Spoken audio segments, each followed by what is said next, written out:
हमारे आदरणीय ओम शांति। ओम शांति। ओम शांति। आज की ये पावन संध्या और इस संध्या के समय में हम सभी प्रभु प्रिय आत्माएं बहुत ही सुंदर विचारों से लाभान्वित तो हो रहे हैं। अलग अलग क्षेत्रों से अलग अलग आत्माओं के विचारों को सुनते हुए मन में उस नारी शक्ति के लिए अनेक तरह के विचार हम सुन रहे हैं।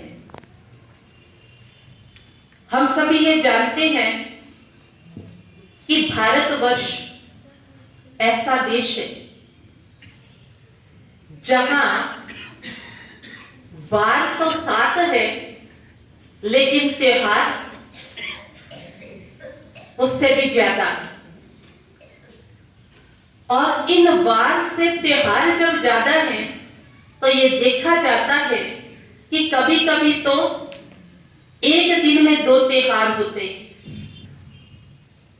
हम देखते हैं कभी हम फादर डे मनाते हैं, कभी ब्रदर डे मनाते हैं, कभी सिस्टर डे मनाते हैं, कभी फ्रेंड्स डे मनाते हैं, कभी आज हम वुमेन डे मना रहे हैं।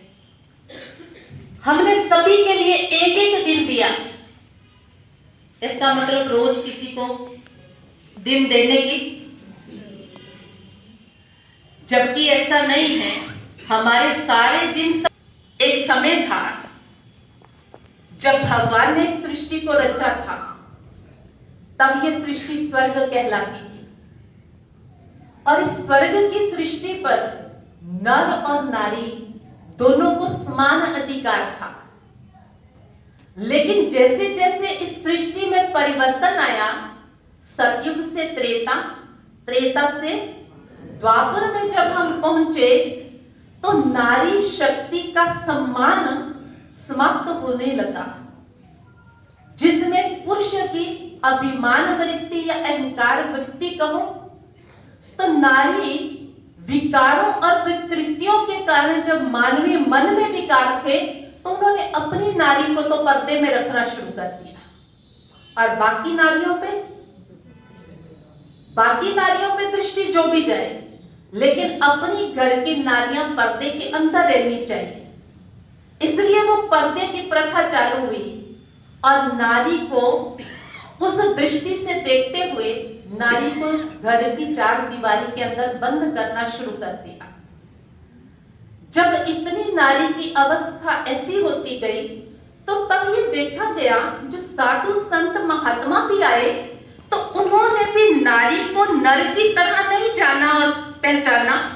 उन्होंने भी नारी के लिए जो शब्द लिखे वो बहुत ही गिरावट वाले और बहुत ही ऐसे थे जिसके अंदर नारी को पड़ताड़ना या उसको अनेक तरह के हीन शब्दों से संबोधित किया गया, जिसके अंदर किसी ने तो ढोल गवार शूद्र पशु नारी और ये सब ताड़न के अधिकारी, ऐसे ऐसे शब्द जो किसी संत को शोभा नहीं देते हैं, क्योंकि उसकी माँ भी एक नारी है, उसकी पत्नी भी एक नारी है, उसकी बहन भी एक नारी है, लेकिन फिर भी ऐसे शब्दों से जब नारियों को रखा गया तो यह स्थिति बहुत नीचे चली जाती गई। पर एक समय आया जब नारी ऐसी दयनीय स्थिति में थी, तब कहा जाता है कि जब हर कोई बहुत ऐसी अवस्था में गुजरता है तो जब उसका मन खिन्न होता तो वो एक को ही याद करता है, और जब एक को याद करता है तो वो उसकी मदद के लिए तैयार हो जाता है। ठीक कलयुग के अंत के समय में इस सृष्टि के नियंता परम पिता परमात्मा निराकार शिव ने उन अबलाओं की पुकार सुनी और उनको ज्ञान देकर के सबला बनाने का कार्य शुरू किया।